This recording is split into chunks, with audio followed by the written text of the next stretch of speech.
ರಮಣಿಗಪ್ಪ sir ನಮಗೆ ಈ ಪುಸ್ತಕದ ಬಗ್ಗೆ ಮಾತಾಡಬೇಕು ಅಂತ ಹೇಳಿದಾಗ ನನಗೆ ಏನು ಇದಕ್ಕಿರುವ ಯೋಗ್ಯತೆ ಅಥವಾ ಅರ್ಹತೆ ಏನು ಅಂತ ತಕ್ಷಣಕ್ಕೆ ಹೊಡೆಯಲಿಲ್ಲ. ನನಗೆ ಯಾರಾದರೂ ಚೆನ್ನಾಗಿ ಮಾತಾಡೋರನ್ನ ಕರೆಸ್ಬೋದು ಅಂತ ನಾನು ಅವರಿಗೆ ತಪ್ಪಿಸಿಕೊಳ್ಳಲಿಕ್ಕೆ ಪ್ರಯತ್ನ ಮಾಡಿದೆ. ಸಾಮಾನ್ಯವಾಗಿ ವೇದಿಕೆಯಲ್ಲಿ ನಿಂತು ಮಾತಾಡೋದು ನನಗೆ ಅಷ್ಟೊಂದು ಖುಷಿ ಕೊಡುವ ಸಂಗತಿ ಅಲ್ಲ. ಆದರೆ ನಾನೊಂದು ಗುನ್ನೆ ಮಾಡಿರುವ ಕಾರಣಕ್ಕಾಗಿ ಗುನ್ನೆಗಾರನಾಗಿರೋದ್ರಿಂದ ಈ ರೋಲ್ ನಾನು ಬಂದಿದೆ ಅಂತ ನಾನು ಭಾವಿಸಿದ್ದೇನೆ. ಆಚಾರ ವಿಚಾರದ ಬಹುತೇಕ ಬರಹಗಳು ಬುಬ್ರಹ್ಮದಲ್ಲಿ ಅಂಕಣಗಳಾಗಿ ಅವರಿಂದ ನಾನು ಬರೆಸಿದ್ದೆ.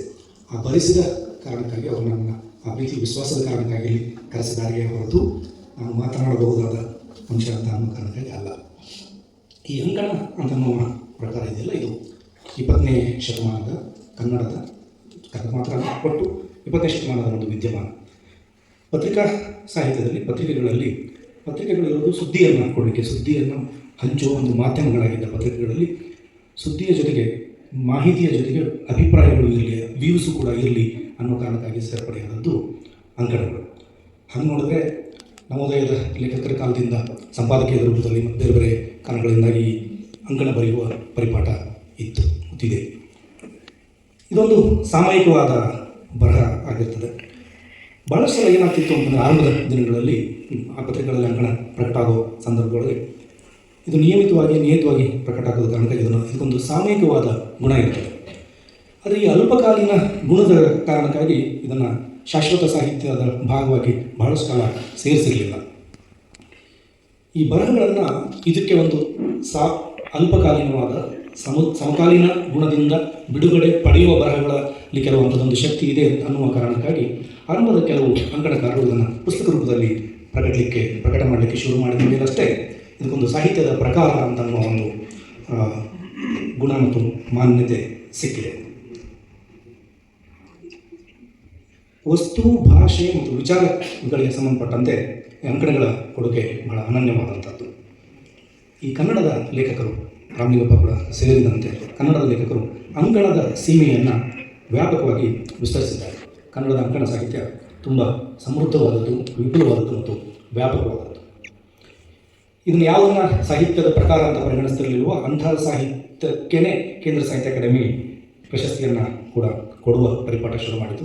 ಅದರಲ್ಲಿ ಕನ್ನಡದ ಭಾರತದ ಬೇರೆ ಭಾಷೆಗಳಲ್ಲಿ ಯಾವುದಕ್ಕೂ ಆ ಥರದ್ದು ಸಿಗ್ತದೆ ನನಗೆ ಗೊತ್ತಿದ್ದಂಗೆ ಇಲ್ಲ. ಕನ್ನಡದಲ್ಲಿ ಹಾಮರಾಟಿಗೆ ಮತ್ತು ಕೀರ್ತನಾಥ್ ಪುಟ್ಕೋಟಿಯವರಿಗೆ ಅಂಥದ್ದೊಂದು ಮನ್ನಣೆ ದೊರಕಿದೆ. ನಾಗೇ ಹೇಳಿದ ಹಾಗೆ ಆಯಾ ಕಾಲಕ್ಕದ ಪ್ರತಿಕ್ರಿಯೆಗಳಾಗಿ ಸಾಮಯಿಕ ಲೇಖನಗಳಾಗಿ ಪ್ರಕಟವಾದವುಗಳನ್ನು ಮೊದಲ ಬಾರಿಗೆ ಪುಸ್ತಕದ ರೂಪದಲ್ಲಿ ತಂದವರು ಮಾಸ್ತಿಯವರು ಸಂಪಾದಕೀಯ ಅನ್ನುವ 5 ಸಂಪುಟಗಳಲ್ಲಿ ಅದನ್ನು ತಂದಿದ್ದರು.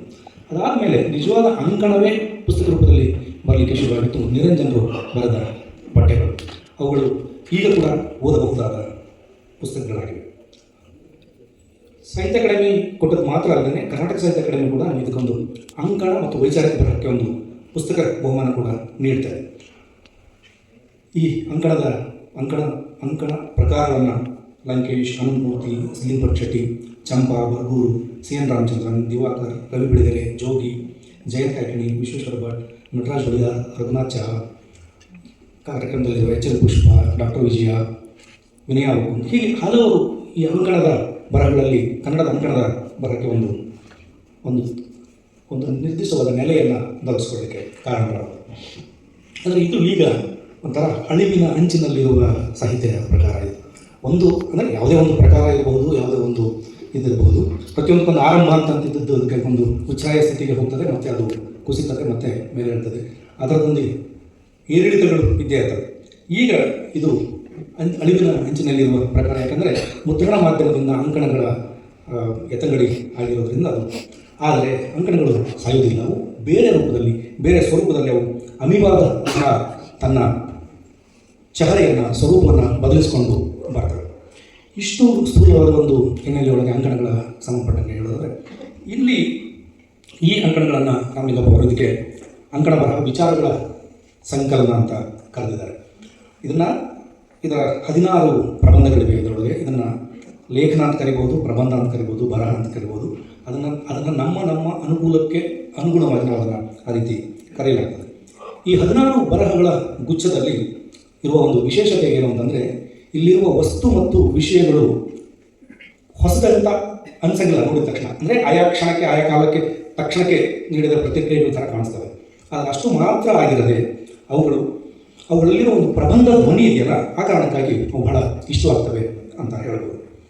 ಒಂದು ಬರಹ ತನ್ನ ಸಮಕಾಲೀನತೆಗೆ ತೀವ್ರವಾಗಿ ಸ್ಪಂದಿಸುವಂಥ ಬರಹ, ಆ ಬರಹಕ್ಕೆ ಸಾರ್ವಕಾಲಿಕವಾಗುವ ಗುಣ ಕೂಡ ಲಭ್ಯ ಆಗ್ತದೆ. ಅಂಥ ಸಾರ್ವಕಾಲಿಕವಾಗುವ ಗುಣ ಈ ಪ್ರಬಂಧಗಳಿಗೆ, ಈ ಅಂಕಣ ಬರಹಗಳಿಗೆ ಲಭ್ಯವಾಗಿದೆ.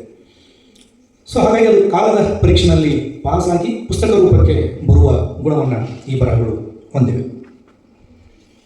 ಸೊ ಹಾಗಾಗಿ ಅದು ಕಾಲದ ಪರೀಕ್ಷೆಯಲ್ಲಿ ಪಾಸಾಗಿ ಪುಸ್ತಕ ರೂಪಕ್ಕೆ ಬರುವ ಗುಣವನ್ನು ಈ ಬರಹಗಳು ಹೊಂದಿವೆ. ಮೊದಲನೇ ಪ್ರಬಂಧ, ಅಲ್ಲಿ ಆ ಲೇಖನವೇ, ಆ ಪ್ರಬಂಧವೇ ಬಹಳ ಒಂದು ವಿಶೇಷವಾದ ಕಾಲಘಟ್ಟದಲ್ಲಿ ನಾವು ಬರೋದು. ಅದರ ಅಂಕಣ ಬರೆಯುವಾಗ ಒಂದು ಅಗ್ನಿದಿವ್ಯವನ್ನು ಲೇಖಕ ಹಾಯಬೇಕಾಗ್ತಿರ್ತದೆ. ಅಂದರೆ ವಸ್ತು ಯಾವಾಗಲೂ ಸಮಕಾಲೀನವಾಗಿರಬೇಕು, ಸಮಕಾಲೀನವಾಗಿರುವ ಸಂಗತಿಯನ್ನೇ ಕುರಿತು ಬರೀಬೇಕು.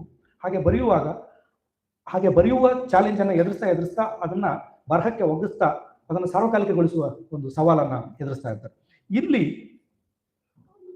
ಆ ಮೊದಲ ಪ್ರಬಂಧದಲ್ಲಿ ಒಂದು ಮೆಟಫರ್ನ ಮೂಲಕ ಆರಂಭ ಆಗ್ತದೆ.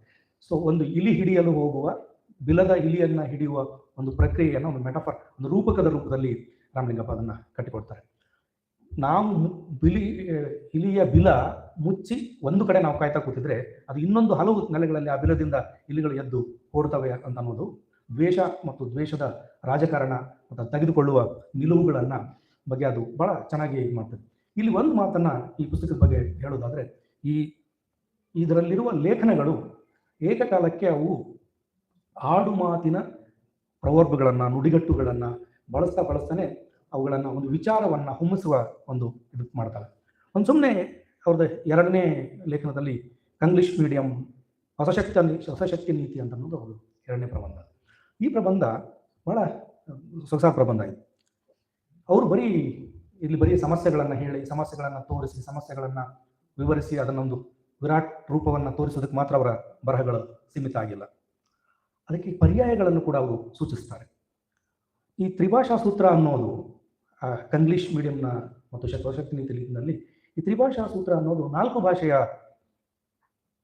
ಶೂಲ ಆಗಿದೆ ಅಂತ ಅನ್ನೋದನ್ನು ಅವರು ಆರಂಭದಲ್ಲಿ ಹೇಳ್ತಾ, ಹೇಗೆ ಈ ಭಾಷೆಗಳು ಈಗ ಅಗತ್ಯ ಇರುವುದು ಅಂದರೆ ಬರೀ ಅವರು ನ್ಯಾಷನಲ್ NEP ಬಗ್ಗೆ ಮಾತಾಡ್ತಾ ಇದ್ದಾರೆ, SEP ಬಗ್ಗೆ ಮಾತಾಡ್ತಾ ಇದ್ದಾರೆ. ಆ SEP NEP ಎರಡರ ಮತ್ತೆ ಇರುವ ಒಂದು ಹೊಸ ದಾರಿಯನ್ನು, ಅವೆರಡರಲ್ಲಿರುವ ಮಿತಿಗಳನ್ನು ಮತ್ತು ಅದರಲ್ಲಿರುವ ಪಾಸಿಟಿವ್ ಆದ ಗುಣಗಳನ್ನು ಮತ್ತು ಅದರ ಕಾಂಟ್ರಡಿಕ್ಷನ್ಸ್ಗಳನ್ನು ವಿವರಿಸ್ತಾನೆ ಅದನ್ನು ಹೊಸ ದಾರಿಯಲ್ಲಿ ಕಂಗ್ಲೀಷ್ ಅನ್ನೋ ಪದವನ್ನು ಅವರು ಉಪಯೋಗಿಸ್ತಾರೆ. ಅದೊಂದು ಹೊಸದಾದ ಶಿಕ್ಷಣ ನೀತಿಯನ್ನು ರೂಪಿಸುವ ಅಗತ್ಯವನ್ನು ಅವರು ಪ್ರಸ್ತಾಪ ಮಾಡ್ತಾರೆ. ಅದರಲ್ಲಿ ಒಂದು ಬೇರೆ ಬರುತ್ತೆ, ಅವರವರ ಆಲೋಚನಾ ಕ್ರಮವನ್ನು ಅದು ಸೂಚಿಸುವುದರಿಂದ ಈ ಬೆಕ್ಕಿನ ಕೊರಳಿಗೆ ಗಂಟೆ ಕಟ್ಟುವುದು ಅಂತ ಅನ್ನೋದು ಬಹಳ ಜನಪ್ರಿಯವಾದ ಒಂದು ನುಡಿಗಟ್ಟು. ಅದನ್ನು ಬಳಸ್ಕೊಂಡು ಬೆಕ್ಕಿನ ಕೊರಳಿಗೆ ಗಂಟೆ ಕಟ್ಟೋರು ಯಾರು ಅನ್ನುವುದಕ್ಕಿಂತ ಬೆಕ್ಕು ಯಾರು ಅನ್ನೋದೇ ನಮಗೆ ಗೊತ್ತಾಗಲ್ಲ. ಗೊತ್ತಾದರೂ ಬೆಕ್ಕುಗಳ ಕೈಯಲ್ಲಿ ಬೆಕ್ಕಿಗೆ ಗಂಟೆ ಕಟ್ಟಿಸುವುದು ಆಗದ ಮಾತು ಅಂತ ಮಾತನ್ನು ಅವರಲ್ಲಿ ಪ್ರಸ್ತಾಪ ಮಾಡ್ತಾರೆ.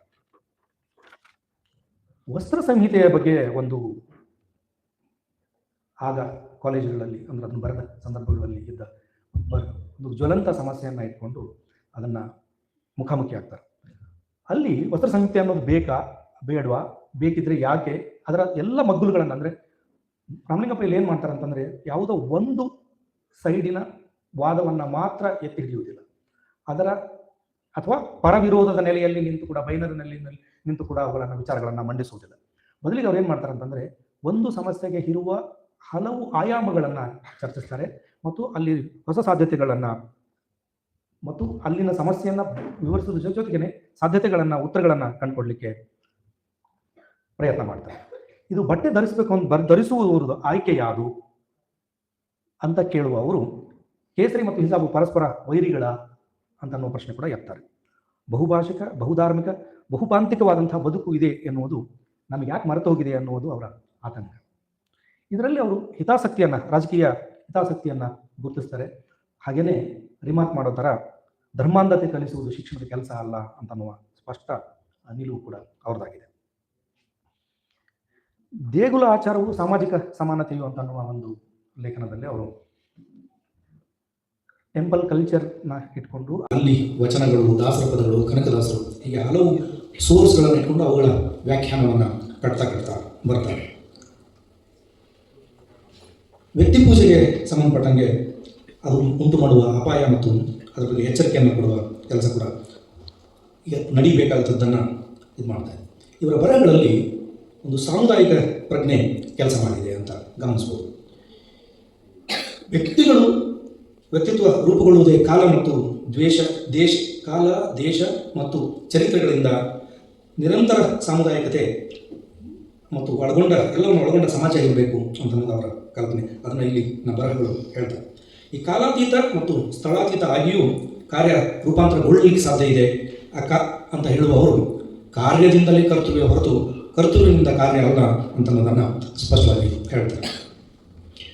ಇನ್ನೊಂದು ಪ್ರಬಂಧ ಸಂವಿಧಾನ ಪೀಠಿಕೆಯನ್ನಾದರೂ ಸಾಧಿಸಿದ್ದೀವ ಅನ್ನುವಂಥ. ಸಂವಿಧಾನವನ್ನು ಬಿಟ್ಬಿಡೋಣ, ಸಂವಿಧಾನವನ್ನು ಪೀಠಿಕೆಯನ್ನು ಕೂಡ ನಾವು ಸಾಧಿಸಲಿಕ್ಕೆ ಸಾಧ್ಯ ಆಗಿಲ್ಲ ಅನ್ನುವ ಒಂದು ವಿಷಾದ ಮತ್ತು ಅದರ ವಿವರಣೆ, ಅದರ ಚಿಂತನೆ ಅಲ್ಲಿದೆ.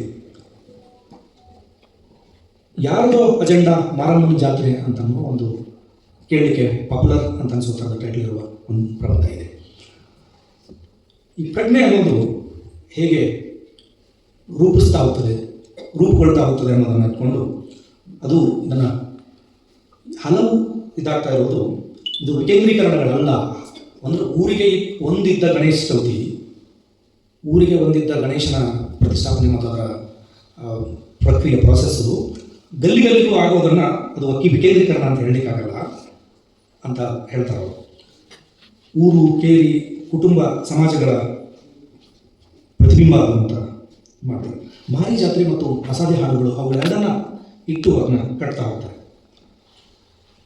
ಅಸ್ಪೃಶ್ಯತೆ, ಜಾತೀಯತೆ, ಅಸಮಾನತೆಯ ತಾರತಮ್ಯ ಇಲ್ಲದ ಜಾತೀಯತೆಯ ರೂಪಿಸುವುದು ರಾಷ್ಟ್ರೀಯತೆಯ ಗುರಿಯಾಗಬೇಕು ಅಂತ ಅನ್ನೋದು ಅವರ ಆಲೋಚನೆ ಆಗಿದೆ. ರಾಷ್ಟ್ರೀಯತೆ ಅನ್ನುವ ಕಲ್ಪಿತ ಚಹರೆಗಳು ಮತ್ತು ಏಕರೂಪತೆಯ ಅಪಕಲ್ಪನೆಗಳ ಬಗ್ಗೆ ಅವರಿಗೆ ತಕರಾರಿದೆ. ಅದರಲ್ಲಿ ಒಂದು ಕಡೆ ಬರ್ತದೆ, ಕನ್ನಡ ರಾಷ್ಟ್ರೀಯತೆಯ ಕುರುಹಾದ ಭುವನೇಶ್ವರಿ ಕೂಡ ಕೋಮುವಾದಿ ಮಾತೆಯೇ, ಎಲ್ಲ ಜಾತಿ ಜನಗಳನ್ನು ಅದು ಪ್ರತಿನಿಧಿಸುವುದಿಲ್ಲ ಅನ್ನೋ ಮಾತನ್ನು ಅವರು ಹೇಳ್ತಾರೆ. ರಾಷ್ಟ್ರೀಯತೆ ಅನ್ನೋದು ಎಲ್ಲರನ್ನೂ ಮಡಿಲಲ್ಲಿ ಇಟ್ಟುಕೊಳ್ಳುವ ತಾಯಿಯಂತೆ ಇಲ್ಲ. ಈಗಿನ ರಾಷ್ಟ್ರೀಯತೆ ಅಂದರೆ ಅದು ಒಂದು ರಾಷ್ಟ್ರೀಯತೆ ಕಲ್ಪನೆಯನ್ನು, ಅದರ ಬದಲಾಗುತ್ತಿರುವ ಸ್ವರೂಪಗಳನ್ನು, ಅದರ ಚೇಂಜಿಂಗ್ ಫೇಸಸನ್ನು ಕೂಡ ದಾಖಲಿಸ್ತಾ ಹೋಗಿ ಮುಂದೆ ಅವರು ಅದರ ಇದು ಮಾಡ್ತಾರೆ. ಈಗ ರಾಷ್ಟ್ರೀಯತೆ ಅನ್ನೋದು ಎಲ್ಲರನ್ನೂ ಮಡಿಲಲ್ಲಿ ಇಟ್ಟುಕೊಳ್ಳುವ ತಾಯಿಯಂತಾಗಿ ಉಳಿದಿಲ್ಲ, ಅದು ಬದಲಾಗಿ ಒಂದು ಸಾಮಾಜಿಕ ಸಮಸ್ಯೆಯಾಗಿದೆ ಅಂತ ಅನ್ನೋದನ್ನು ಹೇಳ್ತಾರೆ. ಹಾಗೆಯೇ ಬರೀ ಸಾಮಾಜಿಕ ಸಮಸ್ಯೆ ಮಾತ್ರ ಅಲ್ಲ, ಹಲವು ಸಮಸ್ಯೆಗಳ ತಾಯಿ ಕೂಡ ಆಗಿದೆ ಅನ್ನೋದು ಅವರ ಅಭಿಪ್ರಾಯ. ಇದು ಹಲತರವಾದ ಸಂಘರ್ಷಗಳಿಗೆ ಕಾರಣವಾಗುತ್ತದೆ ಅನ್ನೋದು. ಇಲ್ಲಿ ಅಂಕಣಗಳಿಗೆ ಸಾಮಾನ್ಯವಾಗಿ ಅಂಕಣಗಳನ್ನು ಪತ್ರಿಕೆಗಳಲ್ಲಿ ಬರಿತಾ ಇದ್ದ ಸಂದರ್ಭದಲ್ಲಿ ಅದೊಂದು ಪದಮಿತಿ ಅಂತ ಇರ್ತಿದೆ. ಸೊ ಆ 700, 800, 1000 ಪದಗಳ ಮಿತಿ ಒಳಗೆ ಅದನ್ನು ಬರೀಬೇಕಾಗ್ತಿತ್ತು. ಇಲ್ಲಿ ಹಾಗಾಗಿ ಅದನ್ನು ಈಗಿನ ಒನ್ ಡೇ ಮ್ಯಾಚ್, 2020 ಮ್ಯಾಚ್ ಥರ ಕಾಣಿಸ್ತಾ ಇತ್ತು. ಆದರೆ ಇಲ್ಲಿ ರಾಮಲಿಂಗಪ್ಪನವರಿಗೆ ಆ ಪದಮಿತಿಗಳ ಹಂಗಿಗೆ ಒಳಗಾಗದೆ ಬರೀತಾ ಇರೋದ್ರಿಂದ ಇದೊಂದು ಲೀಲಾಜಾಲವಾಗಿ ಟೆಸ್ಟ್ ಮ್ಯಾಚ್ ಥರ ಆರಾಮಾಗಿ ಆಡ್ತಾ ವಿವರವಾಗಿ ಎಲ್ಲ ವಿವರಗಳನ್ನು, ಯಾವುದೇ ವಿವರಗಳನ್ನು ಬಿಟ್ಕೊಡದೆ ಸ್ಪಷ್ಟವಾಗಿ ಖಚಿತವಾದ ನಿಲುವಿನೊಂದಿಗೆ ಮತ್ತು ಆ ನಿಲುವಿನ ಹುಡುಕಾಟದ ಜೊತೆಗೆ ಮುಂದುವರಿಸ್ತಾ ಮಾಡ್ತಾ ಹೋಗ್ತಾರೆ. ಒಂದು ಇಂಟ್ರೆಸ್ಟಿಂಗ್ ಆದ ಎಸ್ಸೆ ಇದೆ ಇದರೊಳಗೆ. ಪದವಿಯಲ್ಲಿ ಕನ್ನಡ ಕಲಿಕೆಗೆ ಸಂಬಂಧಪಟ್ಟ ಕೆಲವು ಪ್ರಶ್ನೆಗಳನ್ನು ಕೇಳುವ ಒಂದು ಪ್ರಶ್ನೆಗಳು ಮತ್ತು ಆ ಪ್ರಶ್ನೆಗಳಿಗೆ ಅವರೇ ಹುಡುಕಾಡುವ ಉತ್ತರಗಳನ್ನು ಕೂಡ ಇದು ಮಾಡ್ತಾರೆ. ಅಲ್ಲಿ ಅವರು ಭಾಷಾ ಕಲಿಕೆಗೆ ಸಂಬಂಧಪಟ್ಟಂಗೆ ಮತ್ತು ಐಚ್ಛಿಕ ಕಲಿಕೆಗೆ ಸಂಬಂಧಪಟ್ಟ ಇದ್ದ ಕನ್ನಡದ ಕಲಿಕೆಯ ವ್ಯತ್ಯಾಸ ಕಳ್ಕೊಂಡಿದೆ ಅನ್ನೋ ಮಾತನ್ನು ಹೇಳುವ ಅವರು, ಭಾಷೆಯ ಹೆಸರಿನಲ್ಲಿ ಇವತ್ತು ಸಾಹಿತ್ಯ ಕಲಿಸಲಾಗ್ತಾ ಇದೆ ಅಂತನ್ನೋದು ಅವರ ಆಕ್ಷೇಪ. ಹಾಗಾಗಿ ಭಾಷಾ ಪಠ್ಯವನ್ನು ಮರುರೂಪಗೊಳಿಸಬೇಕು ಅಂತ ಅನ್ನೋದು ಅವರ ಅಭಿಪ್ರಾಯ. ಐಚ್ಛಿಕ ವಿಷಯಗಳನ್ನು, ಐಚ್ಛಿಕ ಕನ್ನಡದಿಂದ ವಿದ್ಯಾರ್ಥಿಗಳನ್ನು ದೂರ ಹೋಗಿಸ್ಲಿಕ್ಕಾಗಿಯೇ ಶಬ್ದಮಣಿತತ್ನ, ಕಾವ್ಯಮೀಮಾಂಸೆ, ಭಾರತೀಯ ಮೀಮಾಂಸೆಯನ್ನು ಸೇರಿಸಲಾಗ್ತಾ ಇದೆಯಾ ಅಂತ ಒಂದು ಆತಂಕ ಕೂಡ ಅವ್ರದ್ದಾಗಿದೆ. ಅದಕ್ಕೆ ಅವ್ರು ಹೇಳೋದೇನೆಂದರೆ, ಭಾಷೆಯ ಜೊತೆಗೆ ಪರಿಭಾಷೆ ಕೂಡ ನಾವು ಕಟ್ಟಿಕೊಳ್ಳಲು ಅಗತ್ಯ ಇದೆ ಅಂತ ನಮ್ಮ ಮಾತನ್ನು ಹೇಳ್ತಾರೆ. ಯಾವ್ಯಾವ ಕೊರತೆಗಳಿವೆ ಭಾಷಾ ಕಲಿಕೆಯಲ್ಲಿ? ಪದವಿಯಲ್ಲಿ ಅಂದರೆ ಅವರು ಏಕಕಾಲಕ್ಕೆ ಅವರು ಲೇಖಕರಾಗಿರುವ ಹಾಗೆಯೇ ಪಾಠ ಮಾಡುವ ಮೇಷ್ಟ್ರು ಕೂಡ ಆಗಿರೋದ್ರಿಂದ, ವಿಮರ್ಶಕ ಮತ್ತು ಚಿಂತಕ ಕೂಡ ಆಗಿರೋದ್ರಿಂದ ಆ ಎಲ್ಲ ಎಲಿಮೆಂಟ್ಗಳು ಅವರ ಬರಹಗಳಲ್ಲಿ ಕಾಣಿಸ್ತವೆ. ಅವರ ಅಧ್ಯಾಪನದಿಂದ ಬಂದ ಅನುಭವದ ವಿಷಯಗಳು ಈ ಪ್ರಬಂಧದಲ್ಲಿ ಭಾಳ ದಟ್ಟವಾಗಿ ಸ್ಪಷ್ಟವಾಗಿ ಕಾಣಿಸ್ತವೆ. ಇಲ್ಲೊಂದು ಭಾಳ ಇಂಟ್ರೆಸ್ಟಿಂಗ್ ಆದ ಒಂದು ಎಸ್ಸೆ ಇದೆ, ವ್ಯಕ್ತಿನಾಮಗಳಿಗೆ ಸಂಬಂಧಪಟ್ಟ ಎಸ್ಸೆ. ಭಾಳ ದೀರ್ಘವಾದ ಪ್ರಬಂಧ. ವ್ಯಕ್ತಿಗಳ ಹೆಸರುಗಳು ಕೇವಲ ಹೆಸರುಗಳಲ್ಲ ಅಂತ ಅದು ಶುರುವಾಗ್ತದೆ. ಅವು ಗುಣನಡತೆಗಳ ಪ್ರತೀಕಗಳು ಮತ್ತು ಅಂತ ಹೇಳಿ ಅವು ಸಾಂಸ್ಕೃತಿಕ ಅಧ್ಯಯನದ ಸಾಧನಗಳು ಅಂತ ಅವರು ಹೇಳ್ತಾರೆ. ಇದಲ್ಲದೆ ಅಂಕಿತನಾಮ, ರೂಢನಾಮ, ಅನ್ವರ್ಥನಾಮ, ಸಹಜನಾಮ, ಸಾಹಿತ್ಯನಾಮ, ಸಾಧಿತನಾಮ, ಹೀಗೆ ಸರ್ವನಾಮ ಇವುಗಳನ್ನು ಹಿನ್ನೆಲೆಯಾಗಿ ಕಟ್ಟಿಕೊಡ್ತಾ ಯಾವ್ಯಾವ ರೀತಿಯಲ್ಲಿ ಹೆಸರುಗಳನ್ನು ಇಡ್ತಾರೆ, ಏನೇನು ಕಾರಣಗಳಿಂದಾಗಿ ಹೆಸರುಗಳನ್ನು ಇಡಲಾಗ್ತದೆ. ದೈವಭಕ್ತಿ, ಹಿರಿಯರ ನೆನಪು, ಗುರುಭಕ್ತಿ, ಪಾಂತೀಯತೆ, ರಾಜಭಕ್ತಿ, ಹೊಸತನದಿಂದ ಇರಬೇಕು ಮತ್ತು ಸೃಜನಶೀಲತೆಯಿಂದ ಕೂಡಿರಬೇಕು ಅಂತ ಸುಪ್ರಸಿದ್ಧದ ಸೆಳೆತದ ಕಾರಣಗಳಲ್ಲಿ ಹೆಸರಿಡ್ತಾರೆ. ಇದಲ್ಲದೆ ಕೆಲವು ಹೆಸರುಗಳಿಗೆ ನಿಷೇಧಗಳಿರ್ತವೆ ಅಂತ ಕೂಡ ವಿವರಿಸ್ತಾರೆ. ಪ್ರಕೃತಿವಾಚಿ ಹೆಸರುಗಳಿರ್ತವೆ, ಪ್ರಾಣಿ ಪಕ್ಷಿಗಳ ಹೆಸರುಗಳಿರ್ತವೆ, ಸೂಚಿಗಳಾಗಿರ್ತವೆ ಅಂತ ಹೇಳ್ತಾ ಅಡ್ಡ ಹೆಸರು, ಮುದ್ದೆ ಹೆಸರು, ಮರ್ಯಾದೆ ಹೆಸರು, ಗುಪ್ತ ಹೆಸರು ಅಂತೆಲ್ಲ ವಿವರಿಸಿ ತುಂಬ ದೀರ್ಘವಾದ ಹೆಸರು ಮತ್ತು ತುಂಬ ಚೆನ್ನಾಗಿರುವ ಹೆಸರು ಹೇಳ್ತಾ ಕೊನೆಗೆ ಹೆಸರಿನಲ್ಲಿ ಏನಿದೆ ಅಂತ ಶೇಕ್ಸ್ಪಿಯರ್ನ ಮಾತನ್ನು ತಗೊಂಡು ಹೆಸರಿನಲ್ಲಿ ಎಲ್ಲ ಇದೆ ಅಂತ ಮುಗಿಸ್ತಾರೆ. ಹಿಂದ್ ಸ್ವರಾಜ್ಯ ದೇಶ ಕಟ್ಟುವ ಕನಸು ಅಂತ ನಮ್ಮ ಪ್ರಬಂಧ ಇದೆ. ಇಲ್ಲಿ ಕೊಂಡಿ ಕಳಚಿದೆ ಅಂತ ಒಂದು ಪ್ರಬಂಧ ಇದೆ. ನಗರ ನವಜಾತಿವಾದ ಅಂತ ಒಂದು ಲೇಖನ ಇದೆ. ಶಿಕ್ಷಣ ಮತ್ತು ಹಣದ ಪ್ರಶ್ನೆಗಳು ಅನ್ನೋ ಪ್ರಬಂಧದಲ್ಲಿ ಶಿಕ್ಷಣದ ಕೈಗಾರೀಕರಣ, ಶಿಕ್ಷಣದ ಮಾರಾಟ, ಖಾಸಗೀಕರಣ, ವ್ಯಾಪಾರೀಕರಣದ ಬಗ್ಗೆ ಚರ್ಚೆ ಮಾಡ್ತಾರೆ. ಇದರೊಳಗೆ ಇನ್ನೊಂದು ವಿಶಿಷ್ಟವಾದ ಎಸ್ಸೆ ಇದೆ. ಜಿ ಎಸ್ ಶಿವರುದ್ರನವರು ಕುವೆಂಪುರವರನ್ನು ಮಾಡಿದ ಒಂದು 18 ಪುಟದ ಒಂದು ಸಂದರ್ಶನವನ್ನು ಇಟ್ಕೊಂಡು ಆ ಪಠ್ಯವನ್ನು ಒಂದು ಜಿಜ್ಞಾಸೆಗೆ, ಚರ್ಚೆಗೆ ಒಳಪಡಿಸಿದ್ದಾರೆ. ಅದು ಭಾಳ ಇಂಟ್ರೆಸ್ಟಿಂಗ್ ಆದ ಎಸ್ಸೆ. ಅದು ಹೇಗೆ ಪ್ರಶ್ನೆ ಕೇಳುವವನ ಮನಸ್ಸಿನಲ್ಲಿ ಉಂಟಾಗುವ ಸಂದಿಗ್ಧಗಳಲ್ಲಿ ಇರುವ ಸಮಸ್ಯೆಗಳನ್ನು ಇದು ಚರ್ಚೆ ಮಾಡ್ತದೆ. ಸೊ ಒಂದು ಹಂತದಲ್ಲಿ ಇದು ಕುವೆಂಪು ಆಲೋಚನಾ ಕ್ರಮದ ವಿಸ್ತರಣೆಯನ್ನು ಮಾಡ್ತದೆ ಈ ಎಸ್ಸೆ ಅಂತ ಅನ್ನಿಸ್ತದೆ. ಹಾಗೆಯೇ ಪ್ರಶ್ನೆ ಕೇಳುವವರ ಧೋರಣೆಯನ್ನು ಕೂಡ ಇದು ಚರ್ಚಿಸ್ತದೆ. ಎಲ್ಲದಕ್ಕಿಂತ ಇದು ಮಾಡಿ ಕೊನೆಯದಾದ ಒಂದು ಎಸ್ಸೆ ಇದೆ. ಅದು ಎಸ್ಸೆ ಅನ್ನಲ್ಲ, ಅದು ನಾಟಕವೋ, ಕಥೆಯೋ, ಕಲ್ಪನೆಯೋ, ಅದನ್ನು ಯಾವುದಾದ್ರೂ ಒಂದು ಪ್ರಕಾರದ ಚೌಕಟ್ಟಿನ ಒಳಗಡೆ ಇಟ್ಟು ನೋಡಲಿಕ್ಕೆ ನನಗಂತೂ ಕಷ್ಟ ಆಗ್ತದೆ. ಅದೇನೆಂದರೆ, ನಾನೊಂದು ಕನಸು ಕಂಡೆ ಅಂತ ಲೇಖಕರಿಗೆ ಒಂದು ಕನಸು ಬೀಳ್ತದೆ. ಆ ಕನಸಿನಲ್ಲಿ ಕರ್ಣ ಪಂಪನ ಜೊತೆಗೆ, ಕುಮಾರವ್ಯಾಸನ ಜೊತೆಗೆ ತಕರಾರು ಮಾಡುವ, ತನ್ನನ್ನು ಯಾಕೆ ಹೀಗೆ ಚಿತ್ರಿಸಿದೆ ಅಂತನ್ನುವುದನ್ನು ಹೇಳುವ, ತಕರಾರು ಮಾಡುವ, ಚರ್ಚಿಸುವ ಒಂದು ನಾಟಕೀಯ ಎಲಿಮೆಂಟ್ ಇರುವ, ಪರಸ್ಪರ ಒಬ್ಬರು ಮುಖಾಮುಖಿ ಆಗ್ತಾರೆ. ನಾರಾಯಣಪ್ಪ ಮತ್ತು ಕರ್ಣ, ಪಂಪ ಮತ್ತು ಕರ್ಣ, ನಾರಾಯಣಪ್ಪ ಮತ್ತು ಕರ್ಣ, ಹೀಗೆ ಈ ದುರ್ಯೋಧನ ಕೂಡ ಒಂದು ಪಾತ್ರ ಆಗಿ ಅದರಲ್ಲಿ ಬರ್ತದೆ. ಇದು ಒಂದು ಅಂದರೆ ಬರವಣಿಗೆಯನ್ನು ಹಿಂಗೆ ಒಂದು ಸೃಜನಶೀಲ ಪಠ್ಯ, ಒಂದು ಸೃಜನೇತರ ಪಠ್ಯ ಅಂತ ಹಿಂಗೆ ವಿಂಗಡಣೆ ಮಾಡಲಿಕ್ಕೆ ಆಗೋದಿಲ್ಲ. ಮತ್ತು ಮಾಡುವುದು ನಮ್ಮ ಅನುಕೂಲತೆಗಾಗಿ, ಸರಳತೆಗಾಗಿ ಮಾಡಿಕೊಂಡ ಕ್ರಮ ಅದು. ಆದರೆ ಇಲ್ಲಿ ಇದೊಂದು ಕಲ್ಪನೆಯೇ ಇಟ್ಕೊಂಡು ಈ ಕಲ್ಪನೆಗೆ ಅವರ ವಿಕ್ರಮಾರ್ಜುನ ವಿಷಯದ ಮತ್ತು ಕನ್ನಡ ಭಾರತ ಕಥಾಮಂಜರಿಯ ಓದಿನ ಹಿನ್ನೆಲೆಯೊಳಗೆ ಅವರ ರೀಡಿಂಗ್ಸ್ ಇದೆ. ಇಲ್ಲಿ ಅದನ್ನೊಂದು ಸೃಜನಶೀಲ ರೀತಿಯಲ್ಲಿ ಕಟ್ತಾ ಹೋಗ್ತಾರೆ. ಈ ಒಟ್ಟು ಪ್ರಬಂಧಗಳಲ್ಲಿ ಇರುವ ಭಾಷೆ ಭಾಳ ಸೊಗಸಾದ ಭಾಷೆಯನ್ನು ಬಳಸಿದ್ದಾರೆ. ಕೆಲವು ಕಡೆಗಳಂತೂ ಅದು ಆಡು ಮಾತಿನ, ಬೆಂಗಳೂರು ಸುತ್ತಮುತ್ತಲಿನ ಆಡು ಮಾತಿನ ಭಾಷೆಯನ್ನು ಮತ್ತು ಅದನ್ನು ಕಟ್ಟುವ ಕ್ರಮದಲ್ಲಿ ಕೂಡ ಅದನ್ನು ನಾರಾಯಣ ಸರಕಾರಲ್ಲೇ ಹೇಳಿದರು. ಆ ಕಟ್ಟುವಾಗ ಬಳಸಿದ ಭಾಷೆ ತುಂಬ ಸೊಗಸಾಗಿದೆ ಮತ್ತು ಆ ನಿರೂಪಣೆಯ ಕ್ರಮ ಕೂಡ ತುಂಬ ಇಷ್ಟಪಡುವ ಹಾಗಿದೆ. ಅಂದರೆ ಇಲ್ಲಿನ ವಿಷಯಗಳು ವೈಚಾರಿಕವಾಗಿವೆ, ವಿಚಾರಪೂರಿತವಾಗಿವೆ.